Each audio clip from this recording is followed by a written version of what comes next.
மாதிரியே நினைக்காத. எங்கேயாவது ஒரு இடத்துல உண்மை பேச கற்றுக்கோ.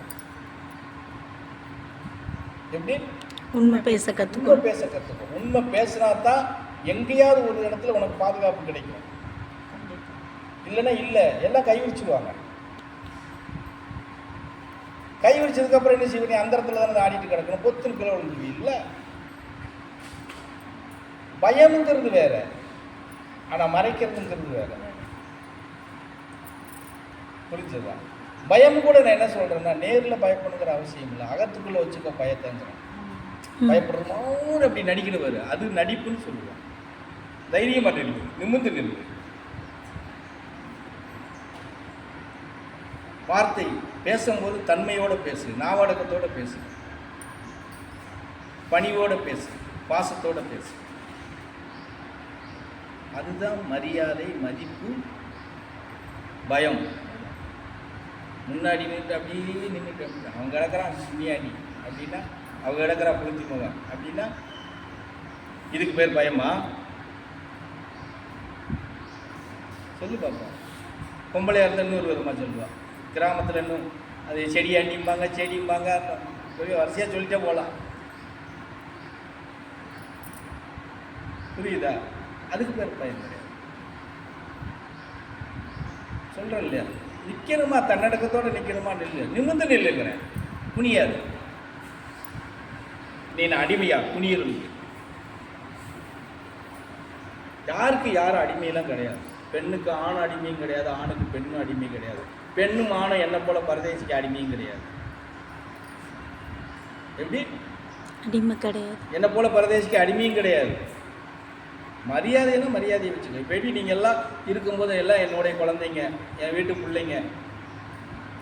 இன்னைக்கு காலையிலையா நேற்று பேசுகிறேன் எங்கள் சோபாட்ட கூட, எவ்வளோ நேரம் பேசிக்கிட்டு இருக்கும்போது என்ன சொன்னேன்? எல்லா வீட்டு பிள்ளைகளும் நம்ம வீட்டு பிள்ளைங்க தான். அதுக்கு சிறிய சிறிய தவறுகள் பண்ணிருச்சுக்கிறதுக்காக எரிச்சல் அடைகிறதோ, ஆவேசமாக அவங்கள தண்டிக்கிறது மாதிரி பேசுகிறதோ தப்பு.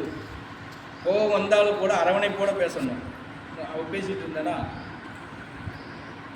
நம்ம அப்படிதான் அப்படின்னு நான் சொல்லிட்டு இருந்தேன். அது எல்லோருக்கும் தான். என்ன சில எப்படி சொல்றது, இந்த மாதிரி கொலைக்கிறதுக்கு கற்றுக்கிட்டோம், கொலைக்கிறோம், அவ்வளோதான். நீ கற்றுக்கறல, உட்காந்துட்டு மண்டையாட்டிக்கிட்டு இருக்க, அவ்வளோதான். இவ்வளோதான் வித்தியாசம். இதில் ஒன்று நான் ஒன்று அப்படியே பெரியவன் அப்படி எப்படி சொல்கிறது, எல்லா மாயிக ஈஸ்வரனே ஒரு நாளும் நான் பெரியவனான்னு சொன்னதே கிடையாது, எந்த இடத்துலையும் குறிப்பிடவே கிடையாது. சமம்னு தான் சொல்லிக்கிட்டு இருக்கிறான். எல்லாமே நம்ம சமம் தான். இதில் நான் என்ன பெரியவன், நீ என்ன பெரிய சின்னவன் அப்படின்னு தான் சொல்லிட்டு. நாம் வந்து அந்த பூமியில் பிறந்துட்டு நீ பெரியவன் பெரியவன்னு சொல்லலாம். இப்போ லட்சுமி அம்மா பெருசாக இருக்கிறாங்க, பெரியவங்க. பழனி அம்மா பெரியவங்க, கல்பனா பெரியவங்க, பருவனையாக இருக்காங்க, பெரியவங்க. இப்படி இருக்கிறவங்களாம் அவங்க கொஞ்சம் நடுத்தரமாக இருக்காங்கப்பா அப்படின்னு சொல்லிக்கிடலாம். இப்படி வேணால் சொல்லிக்கலாம். பிரிவினைன்னு எடுத்துக்கிட்டால் ரெண்டே பிரிவினை தான்ப்பா. பிரிவினைன்னு எடுத்துக்கிட்டால் ஆண் பெண், சரியா? இன்னும் கொஞ்சம் எடுத்துக்கிட்டால் மனித ரீதியாக எடுத்துக்கிட்டால் பணக்காரன் இல்லாதவன், இவ்வளோதான். இதை தாண்டி பிரிவினை எதுவுமே கிடையாது. வசதி உள்ளவன், வசதி இல்லாதவன், இவ்வளோதான். இதில் பிரிவினைக்கு வேற ஒன்றுமே கிடையாது. உயர்ந்தவன், தாழ்ந்தவன், உறங்கினவன், உட்கார்ந்தவன், நின்றவன் அப்படியெல்லாம் ஒன்றுமே கிடையாது. நம்ம சூத்திரத்தில் கிடையாது. ஆமாம், அதை ஏற்றுக்கிட்டு இங்கே நின்று பயணம் பண்ணுறவங்க வர்றவங்க மேன்மை அடைய போகிறாங்க. ஏற்றுக்கிறதுல அதை சிறுமைப்படுத்துகிறாங்கன்னா அவங்க சிறுமியாகவே ஆகிட்டு போக போகிறாங்க. நம்ம அதை பற்றி கவலை பண்ணுங்கிற அவசியமே இல்லை. அவ்வளோதான். சரியா? சரி, போங்க. நீங்கள் தோசையை சுடுவீங்களோ பணியாரத்தை சுடுவீங்களோ சுடுங்க, போய் சாப்பிடுங்க.